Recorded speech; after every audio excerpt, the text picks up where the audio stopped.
Welcome again to another episode of Heartland Market Talk on the open range. Well, in the latest news, of course, you heard the Federal Reserve did meet yesterday and totally expected. They did not raise interest rates. The stock market rallied substantially on some of his comments that seemed pretty much optimistic about things. But then he stated a comment where possibly could go the year without a rate hike or a rate decline. And so that caused the market to give up gains yesterday, which struggled to recover again today. But the Federal Reserve is going to stay higher longer.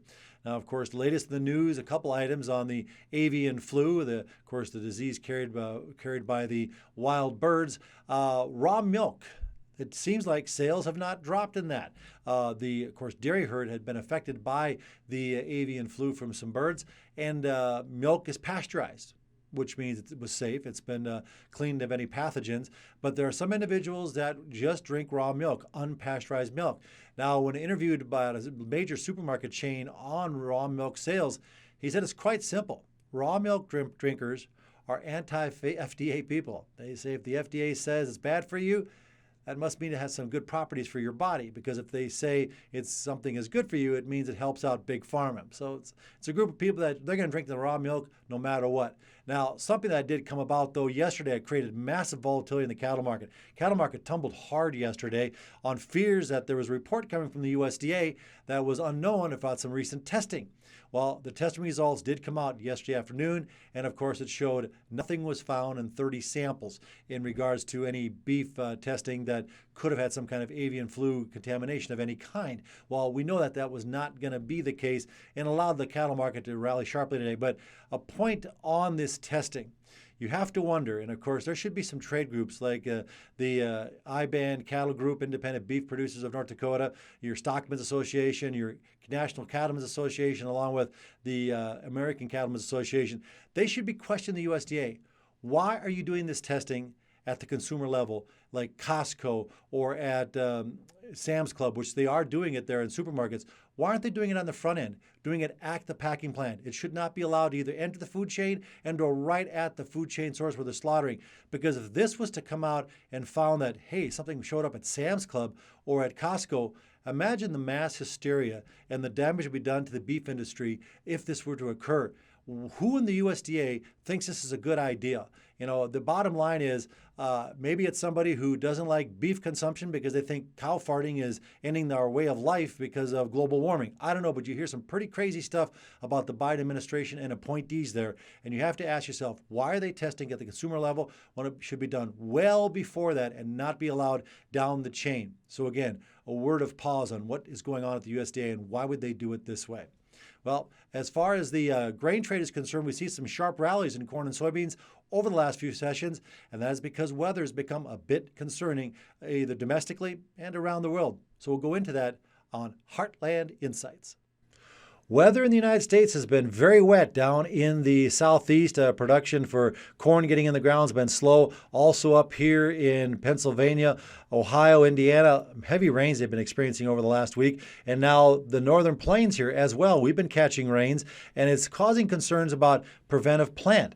Prices are low, and the corn needs to be in North Dakota by May 25th. We realize some farmers push it till June 1st, and who's really checking dates when they report to the insurance companies. But still, with prices as low as they are, there might be an incentive to do preventive plant. And this is why corn prices are rallying, to convince farmers maybe to keep planting, because if they go for preventive plant and take the insurance check, those acres are gone, and that gives us a threat later on this summer in July and August when the crop is in the reproductive and filling stage. So a concern there for corn prices. Also, wheat prices are still looking over at Russia.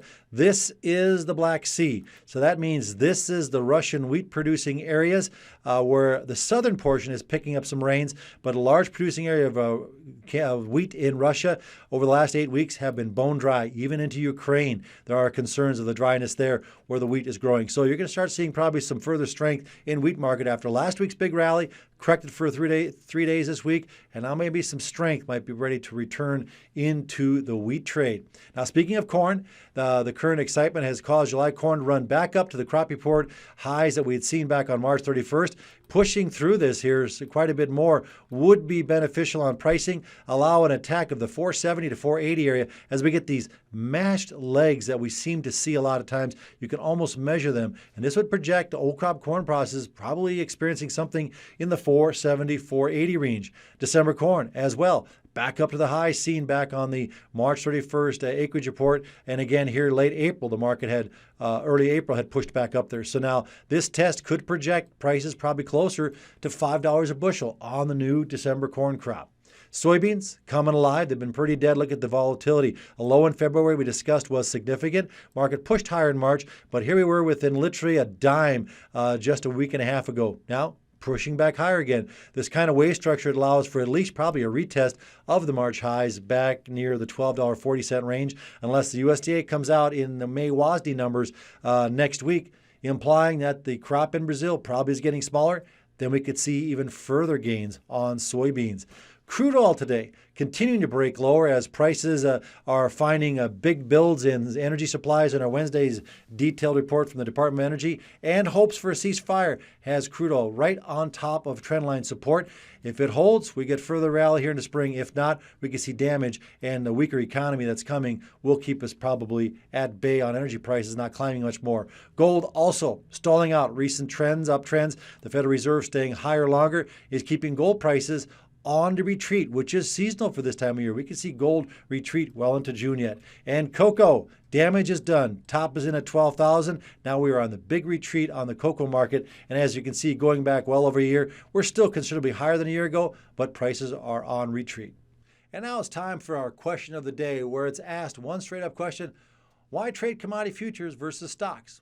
Well, commodity futures, first off, are for hedging purposes for users of the actual commodity. But for investors, it's about profit diversity versus the stock market. When the stock market flattens out, a lot of times commodities are moving more. You have leverage in commodities, which can be good or bad. Bad for losses, but good for profits, because you're only putting down about 5% of the base value of the commodity, and that's what brings about that kind of trade. Another advantage is the diversification. Overall, you could be trading gold against the stock market. You could be trading commodities like the grain market, I should say, and the cattle market. It's diversification, and it's mostly that leverage that offers more profit potential versus the stock market. So don't forget, if you have any more questions, send them into info@heartlandinvest.com. Remember, you can always call us at 701-222-0221 or visit us online at heartlandinvest.com. While you're there, don't forget to check out our Heartland Market Talk podcast and sign up for our daily newsletter. And for producers, remember, we offer crop and LRP insurance as well.